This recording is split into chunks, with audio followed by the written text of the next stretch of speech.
Hi everyone, welcome back to the Lightworkers. Today we have Melinda with us and she's here to share her spiritual journey. So, hi Hi, Melinda, how are you? hi, I'm great. Thanks for having me. Thank you. And why don't you start with telling us a little bit about yourself and how you got into your spiritual journey? My name is Miss Melinda, and I am a spiritual consultant. I'm a psychic, I'm a tarot reader, I'm a spellcaster, a teacher, and a coach. And I Ooh. come from a universalist perspective. And my main priorities in my work are heart-centered healing, intuitive development, as well as spiritual evolution. So, the way that I got started in my spiritual journey is sometimes hard to describe because it's just been a lifelong journey. It's been something that I've done ever since I was about 15 years old, and I'm 40 something now. So, I've been doing this for a long time. Um, I grew up pre-internet. I grew up in a rural area in the woods in a very conservative area. And I was born with psychic abilities, and I had a lot of intense and interesting spiritual and energetic experiences as a child. And then as a teenager, those experiences intensified. My cat Hmm. is here. Yeah. As a teenager, those experiences intensified, and I didn't really have anybody in my community or in my vicinity to talk to about that or to guide me. And so that is when I started researching and studying on my own, and that led Hmm. me deeper and deeper into practice. And yeah, that's the crux of it. Wow. So Melinda, when you said universalist perspective, what does it really mean for people who don't understand? Yes. So for me, coming from a universalist perspective means that I honor the core truth in all religions throughout time and throughout history, or Hmm. throughout time and place is what I meant to say. And Right. so I'm not coming in my teachings and in my personal philosophies, I'm not coming from any specific religious um, viewpoint. And I'm certainly never teaching other people that they need to adapt a specific religion or specific viewpoints. I more so honor the journey of the mystic, which means your personal experience with the divine, your connection with spirituality. Um, and to me, that's more important than teachings and indoctrinations. However, as I said, I do honor the Yeah. truth that is present at the core of major religions. Hmm. And you also said that you were born a psychic. So how was that? Like, meeting people and understanding, were you able to, sense things, or how did that work? Yeah, it's been a little bit hard for me to decipher exactly what that experience has been like because I don't have somebody else's experience to compare Right. it to. Hmm. So it's always a little tricky for me to analyze. Not that I haven't thought about it. I think about it a Yeah. lot. Yeah. Yeah. But one example I could give is that as a child, I always saw spirits. And I thought that that's what an imaginary friend was. Right. So there are a lot of experiences that I had that I didn't know were not normal. So Mm. for a long time, I thought that other people experienced the same things that I did. Hmm. Hmm. Um, and I don't also I want to clarify that because I don't want to say that spiritual experiences are not normal. They are normal. I just mean that I didn't realize that other people weren't having the same experiences as me. Yeah. So, but if you had like friends growing up and were you telling people that, this is what's happening and I'm seeing, I have friends? Yeah. So I was an only child for 14 years. And Mm. so we lived in a rural area. So I Right. spent a lot of time alone. And Yeah. I think that that had a lot to do with people not noticing that that something Yeah. was happening. Right. Um, but I will say that I spoke to my mother a lot about my experiences as a child, and Mm-hmm. she always just accepted it as normal. Like that's just how Melinda is. This is how she is in the world. And so I Mm-hmm. think that also it helped me, but it also kind of perpetuated this idea that I had, that this was something that all people Yeah. experience. Yeah. Yeah. I used to talk to her a lot about reincarnation when I was a kid. I used to talk to her about past lives that we lived together. And Wow. she would be surprised, but she never acted like it was strange. Mm-hmm. So, yeah.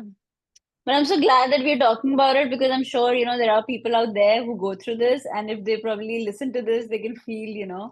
normalized, or at least like, that there are possibilities out there, right? Yeah, yeah, Yes. yeah. Um, what role does faith play in your life, Melinda? Faith, yes, a very important role. Um, especially as I grow older and as I continue to go through transitions and transformations in my own life, I just think that it's very important and very freeing to recognize what you do and don't have control over. And Mm, in that area where you do not have control, it is best to develop a kind of faith mm-hmm. that things are working out for you the way that they should, Yeah. that the universe supports you, that the universe has your back, Mm-hmm. that your life is guided on a path, that there are purposes for you, that there are things in place that are going to lead you in the right direction. Um, Mm-hmm. and I truly believe that when people lose faith or they don't have faith in that kind of spiritual support, that that is when people become the most lost. Yeah, Uh, true. And and and I mean, yeah, go ahead. I'm sorry. Mm, I don't think it's an easy thing to develop necessarily. yeah, And so I never mean to judge or criticize. I think that it is a lifelong practice. And I think that it's kind of like meditation. yeah. In Buddhism, they say the real work is just continually bringing yourself back to focus with kindness and patience and non-judgment. And I think that that is what it's like to develop faith. You have to understand that you're not going to have it 100% of the time because you're just a human and you're not perfect. And the real work is just to continuously bring yourself back to focus with Mm-hmm. kindness and patience. Yeah. So has that been your journey to follow that perspective, and then being able to get this faith in your life? Because that was my next question. How did you inculcate this, or how do you keep coming back to it again and again? Is there a particular path that you follow? I would love to say that it comes naturally to me, but it doesn't. Yeah, and yeah. and something that I do when it's not coming naturally to me, or when I feel a particular struggle in that area, is I ask for signs. Nice. Um, Yeah. I ask for signs and I ask for guidance, and Mm-hmm. I receive those, and I have received them in very bold ways. And Wow. so I encourage people to do those kinds of things, to look for proof, to look for evidence. And I Mm. think that it's natural and normal for humans to need some kind of reassurance. Mm-hmm. And when we use our free will and we act in partnership with the universe and we ask for that kind of reassurance, we Mm-hmm. receive it. And then Yeah. that's one of the main ways that I reinforce my faith. Yeah, yeah. So then how does it work when, you work with clients who probably don't have that faith, or, who are looking for like instant results? And so how do you deal with, clients like that? I have to meet people where they are and come to them objectively and non-judgmentally. Mm-hmm.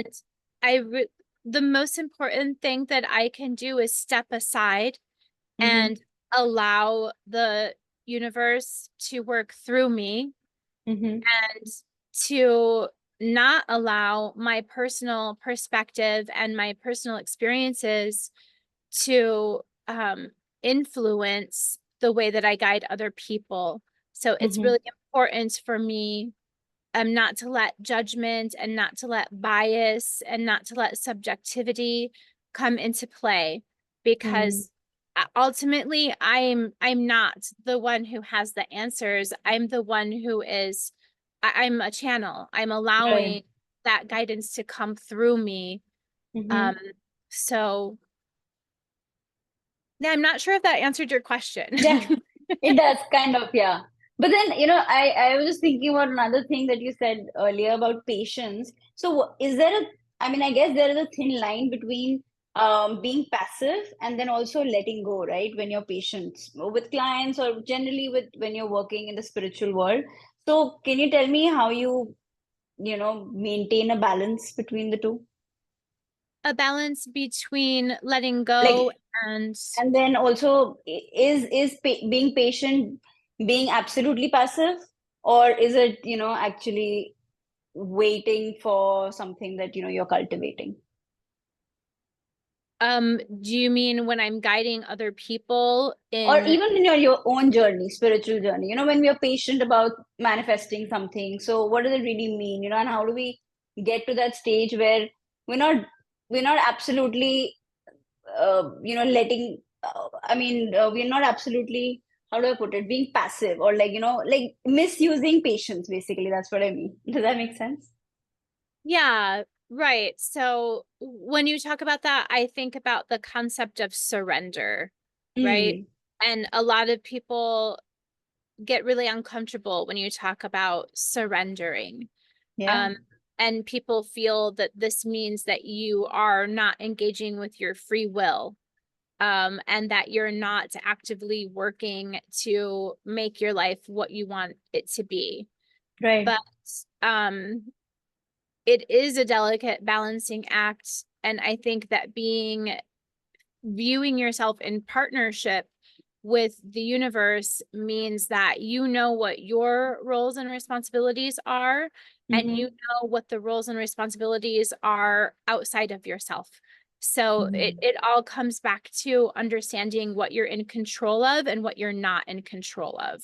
Um, Mm, it's not that you have to be patient, it's that you have to recognize that the things that are out of your control are mm-hmm. not your job, and Right. Yeah. that they are going to come together in the way that they're supposed to, but Mm-hmm. you also have some say in the way that they come together. You don't Right. you don't have total say, but you have some say. What does And that mean? there's mystery there. There's Yeah, yeah. always going to be mystery there. There's a space there that we can't know because we're only humans. So Mm, all we can do is try. We have to be aware that we have our free will and that it's our divine right to use our free will and to request what we want or what we need.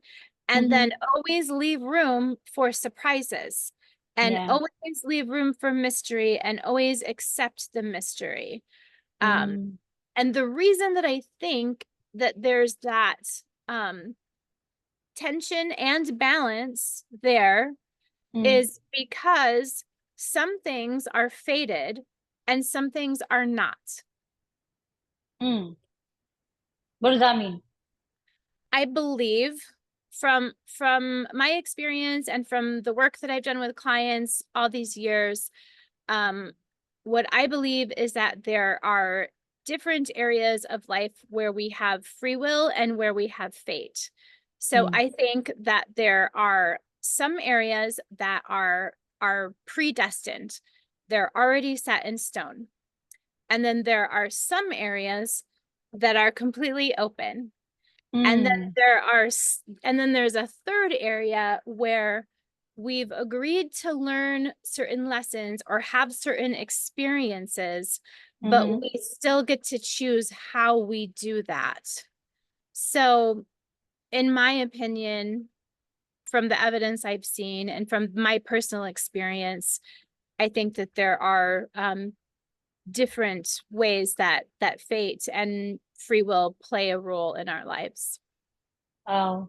That's a little complex, but I would like to like break it down to simple language. Like, one thing that comes to mind is, what if, Melinda, somebody comes to you and, one of the things that they want to manifest or get in their life, that lies in the area of, fate or set in stone, and they want a tarot reading or they want a spell. So can that ritual then help, change things for the positive, or, how does Yeah. that?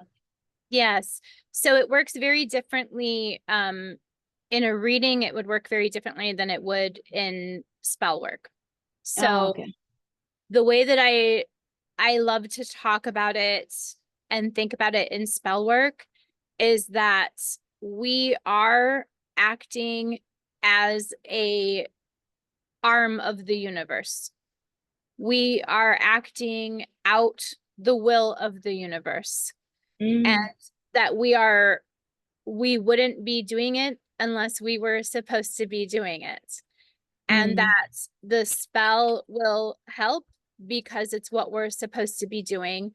And if it doesn't help, I mean, there are times when it doesn't because it's not supposed to, and that means that it's not the right thing for the person, but mm. it will still change the energy in their lives. It will still Yeah. set things in motion and put them in the right direction. So Mm, it will still help in some way, whether it makes things easier or whether it opens up more clarity, opens up right. different avenues, or shows them what they can have instead or what they should be focusing on instead. Mm-hmm. Something will always shift and transform. Wow. Sorry about Um, the background noise. I know it's fine. Uh, just generally talking about spell work for people who don't understand, Melinda, can you talk a little bit about, different kinds and the Yeah. intensity with which you can work? Yeah. Yeah.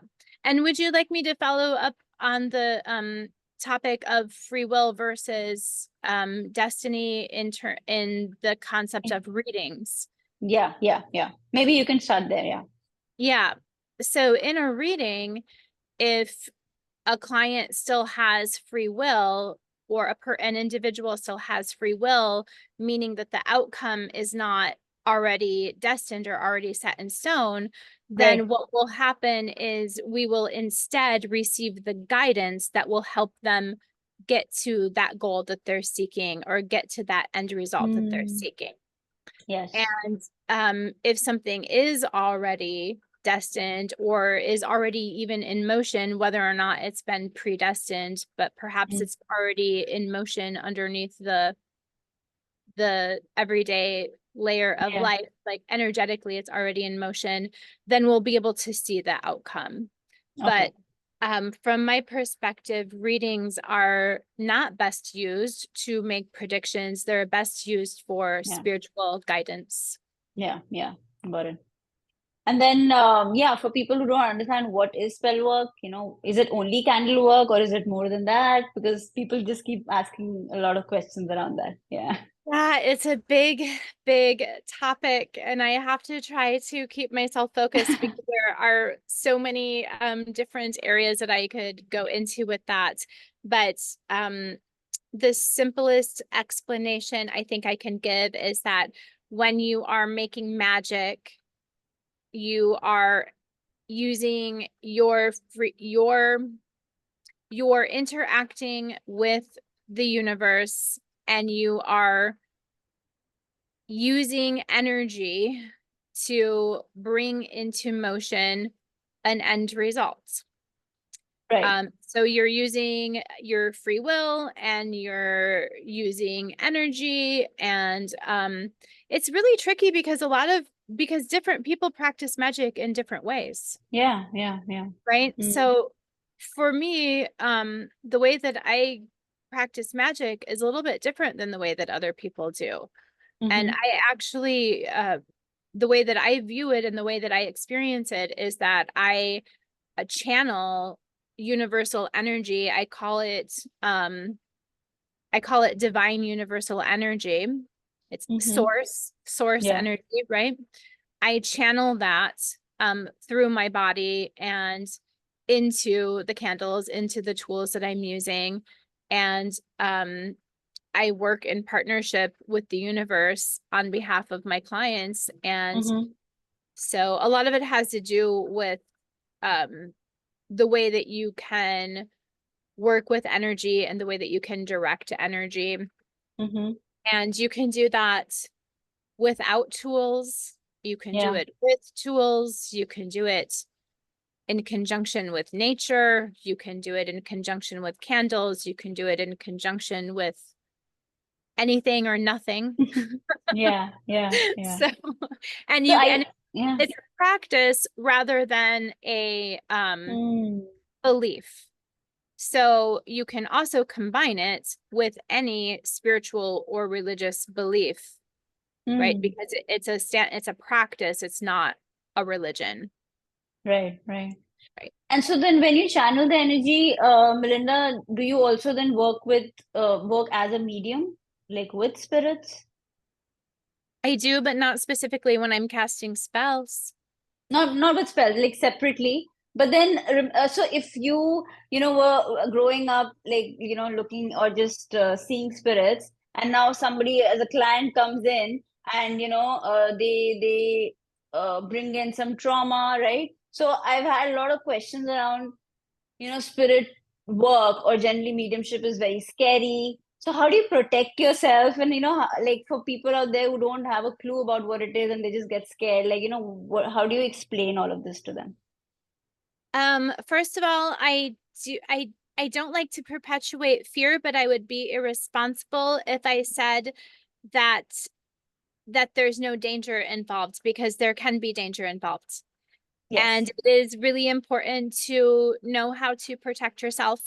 And it is really important to know how to banish a spirit if you need to banish a spirit. And Yeah. those are essential tools to have. Um, Yes.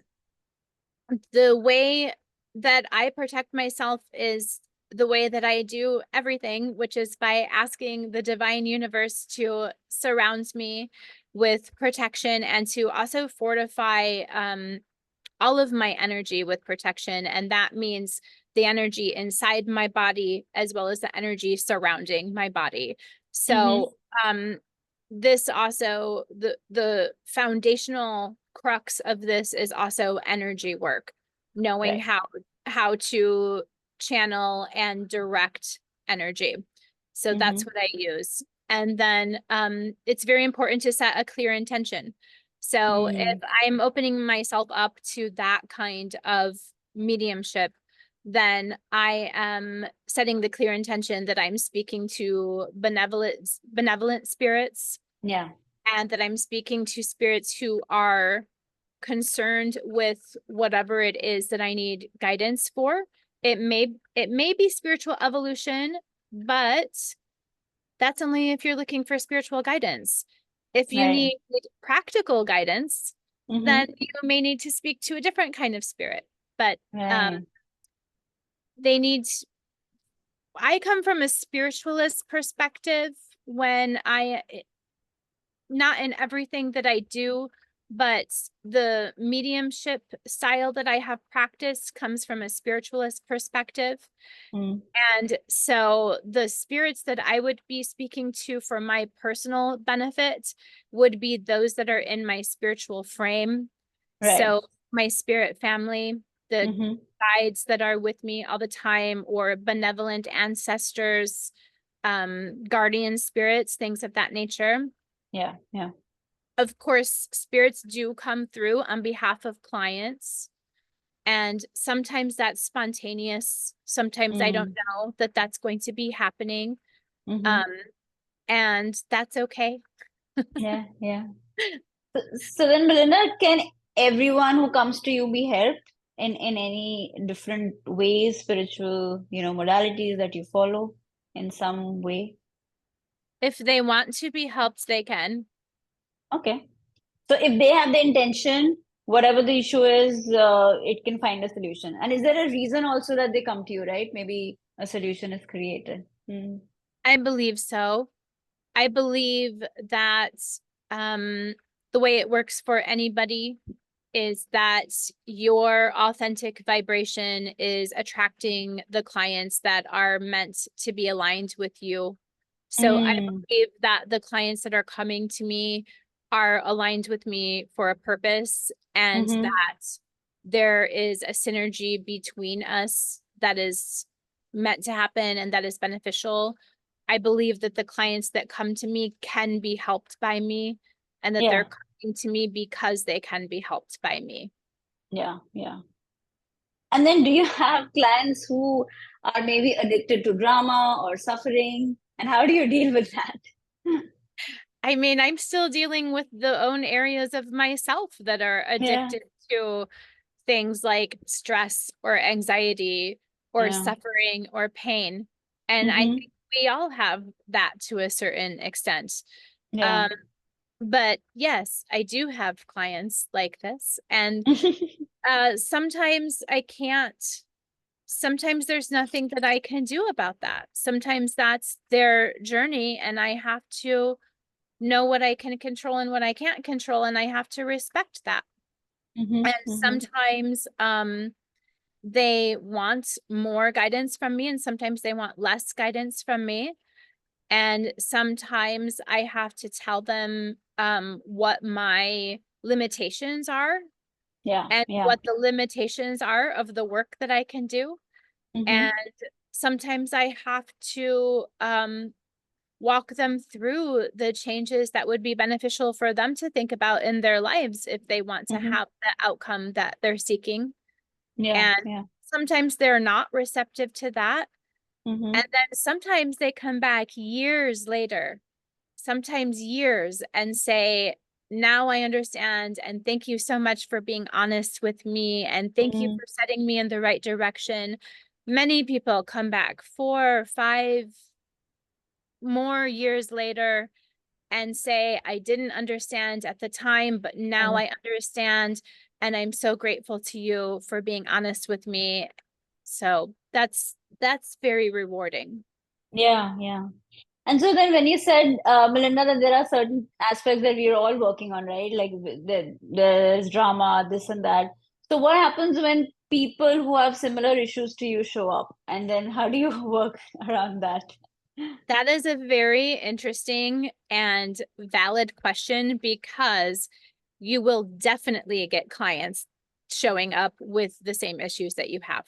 Yeah. I have seen this with myself over and over and over again. The Mm-hmm. challenges that I am experiencing in my life will show up with my clients all the Mm. time. And Yeah. if I don't keep progressing spiritually and as an individual, then I will not progress in my work, and I will not um move on to be able to do different kinds of work. I see that pattern all of the time. So Right. the way that I deal with that is the same way that I would deal with any kind of client. I have to remain objective and help them the same way that I would help anybody, and take Mm-hmm. my personal perspective and my personal experience out of it. Um, I can share about my personal experiences with my clients if it makes sense to do so. Mm-hmm. Um, and that's really beneficial to know that the things that I've been through help other people as well. The Mm-hmm. experiences Mm-hmm. I've had help people. But then on sort of the back end of that, then I have to take that guidance that I was able to channel for those people, and I have to give it to myself. Yeah. So those clients are there to teach me. that experience is there to teach me. And Mm. that is why I mentioned that I feel we are in a synergistic relationship. Mm-hmm. That is how spirit and the universe works to guide me through the Yeah. work that I do.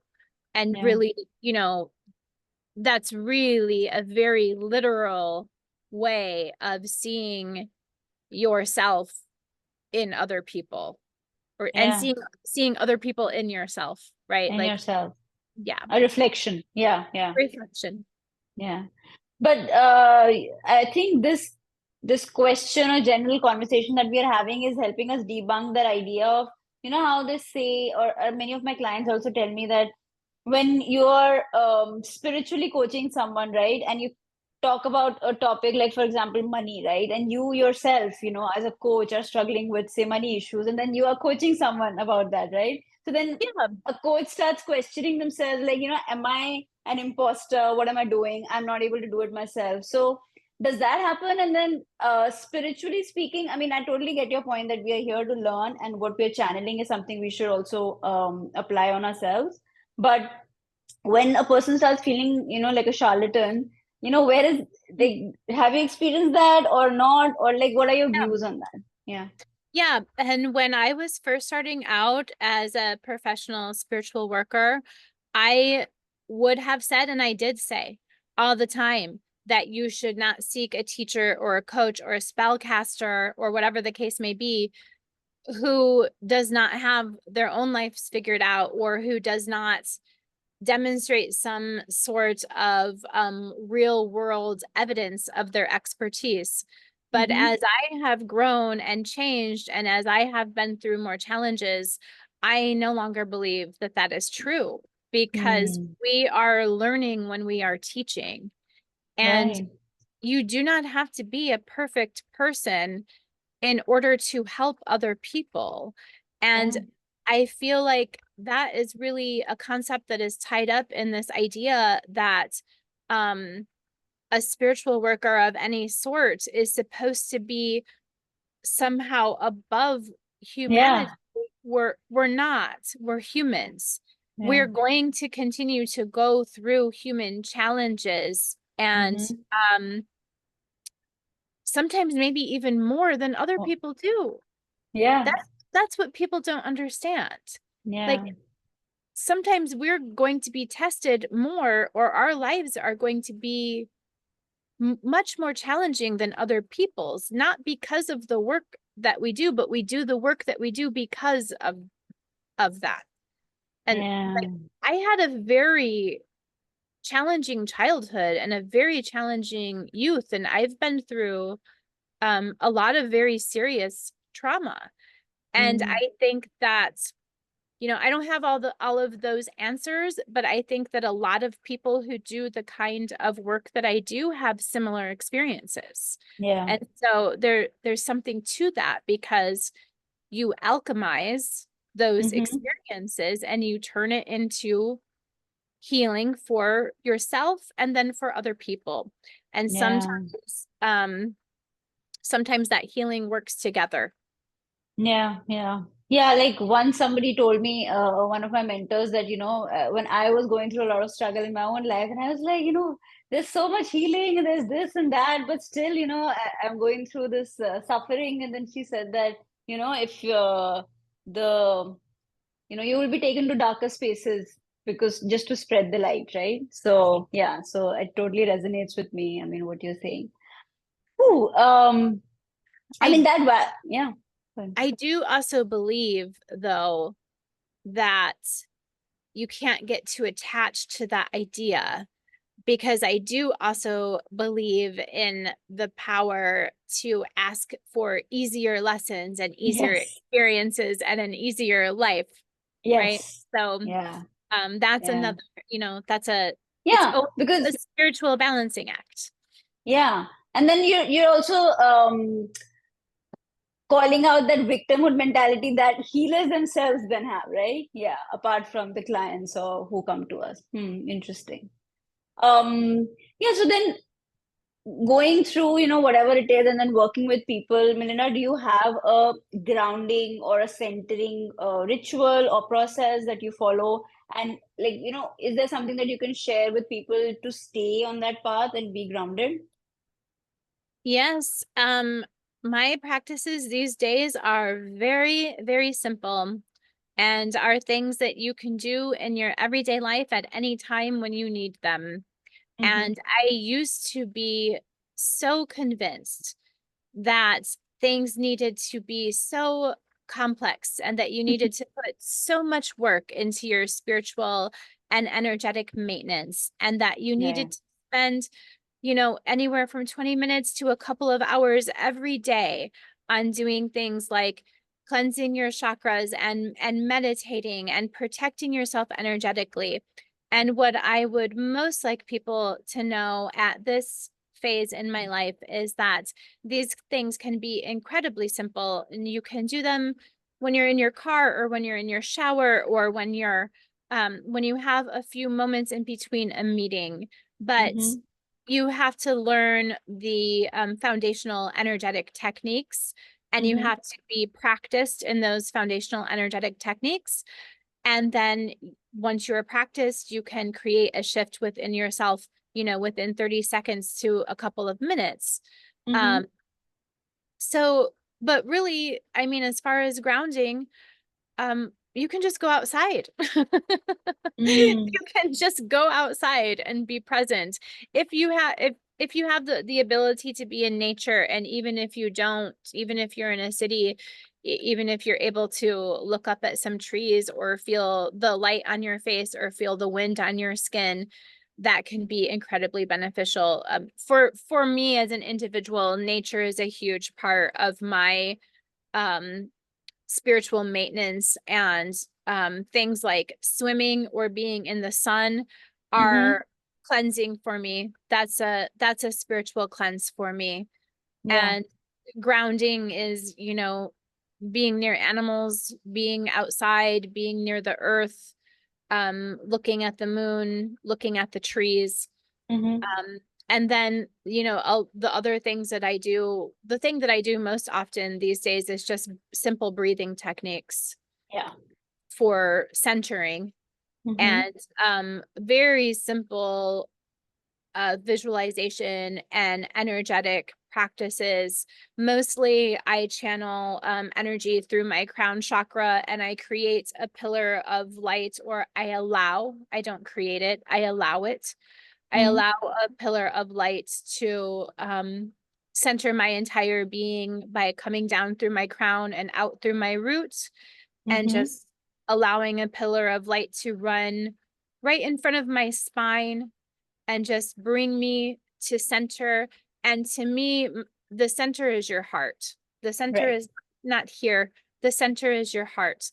And when you really just feel yourself present in the moment and feel yourself inside your body and centered in the center of your body, it really brings a lot of immense clarity and grounding very, very quickly. So Mm. I think one of the most important things I could tell people is to tune into their hearts, Yeah. and in any way that works for you. Mm-hmm. Perhaps the techniques I use or what works for me don't work for somebody else. What's Yeah. most important is that you find what works for you and what feels right for you. But Yeah. learning those foundational tools and techniques will lead you towards that, Yeah. towards what Yeah. works for you and what is best for you. Yes. And you talked about the heart and how important it is. So a lot of people mention brain heart coherence when you have to manifest something or when the intention goes out. So what's the real importance of the heart chakra or generally the feelings that we have in our heart? So what was the term that you used about Brain coherence? brain heart coherence. I mean, they Bringing say that, yeah, bringing that in alignment. So what's the importance of bringing your heart in alignment? Yeah. Yeah, that's a big one. That's a big question. Um, when you say to me bringing in heart coherence, what comes to mind immediately is the balance between the mind and the heart. Yeah. And I love to guide people in having an open throat chakra so that Mm-hmm. they can have that balance and that communication between the mind and the heart. Mm. And for me, like philosophically speaking, or I don't know, in terms of my worldview, I Mm-hmm. suppose, we live in a world that very much teaches us that mental clarity is more important than emotional clarity, and Mm. that doing is more important than being, and that acting is more important than feeling. And I very much feel that there is a lot of misalignment in the world because of the fact that people are not tuned into their feeling body. And Mm. your feeling body is not as simple as being in tune with your emotions. That's part of it, but it is being in tune with your energy, being in tune with your intuition, being in tune with Mm. life purpose. And whenever people come to me for intuitive development, for example, the first thing that we need to address is, are you embodied? Are you feeling yourself in your body? Can you, and that means not only are you feeling your feelings, but are you feeling your physical body as well? Right. These things are connected. And Mm-hmm. when we are disconnected from those things, we are disempowered.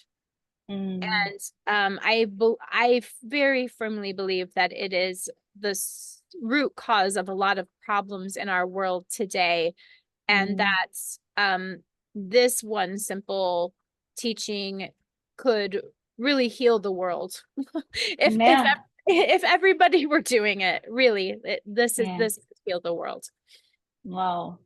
And wow, we're almost at the last segment now, Melinda.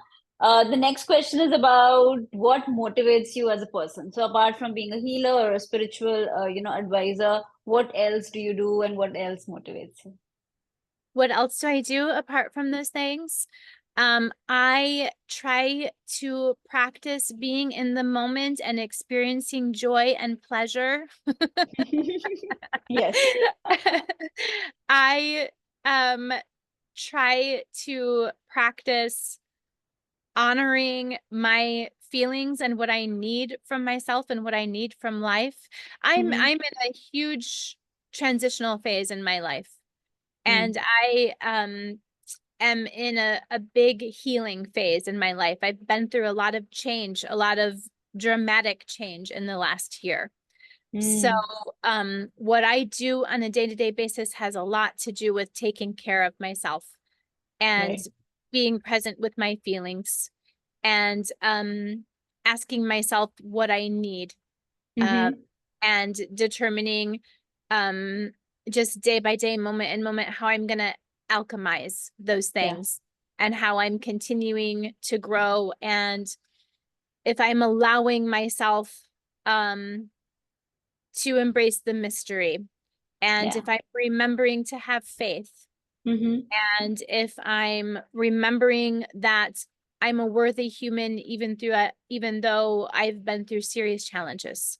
Yeah. So Yeah. what I'm doing on a day-to-day basis right now is probably not representative of what I usually would be doing. Um, Mm-hmm. I spend a lot of time with my cat. I spend Mm-hmm. a lot of time outside. I spend a Yeah. lot of time journaling. And when I'm not doing those things, I do spend a lot of time strategizing what I want to do next with my business, what I want to do next in terms of what I offer my clients, and Mm-hmm. what I want to do next for my own personal fulfillment, which is writing and making art, and Nice. how I'm going to make room for those things in my life Mm-hmm. as I continue to rebuild my life. Mm-hmm.